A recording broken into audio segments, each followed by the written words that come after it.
Good morning. నిత్యం రామనామ జపంతో మారుమోగే ఇండ్లు.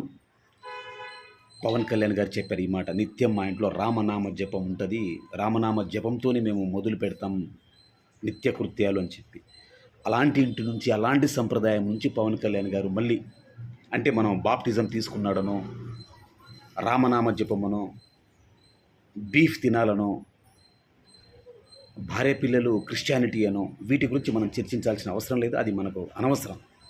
ఇప్పుడు ఆయన రామనామ జపం నుంచి రూపాంతరం చెంది మురుగన్ భక్తుడుగా ఆయన 15 రోజులు ఉపవాస దీక్ష తీసుకున్నాడు. ఈ నెల 15వ తేదీ అనుకుంటా, ఈ నెల 20వ తేదీ తెలియదు. కానీ మదురైలో మురుగన్ మహానాడు సభలకు ముఖ్య అతిథిగా మన డిప్యూటీ ఉప ముఖ్యమంత్రి పవన్ కళ్యాణ్ గారు హాజరు కానున్న నేపథ్యంలో 15 రోజులుగా ఉపవాస దీక్ష చేస్తున్నట్టు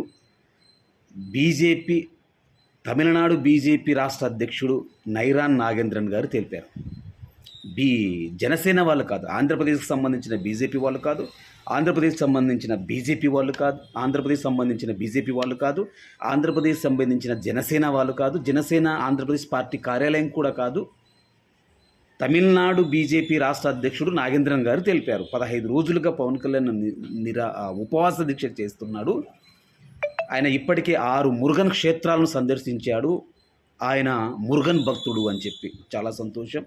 నా హీరో విజయవంతంగా 15 రోజుల ఉపవాస దీక్షను చేసుకొని ఆ మురుగన్ ఆశీస్సులు కటాక్షాలు పొందాలని కోరుకుంటున్నాను.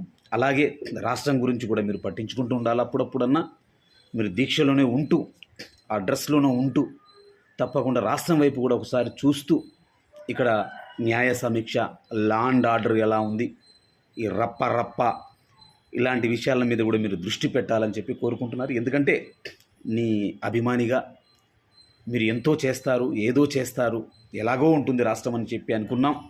కాకపోతే మీరు ఉపవాస దీక్షలు తప్పు కాదు, ఉపవాస దీక్షలు ఉండడం తప్పు కాదు.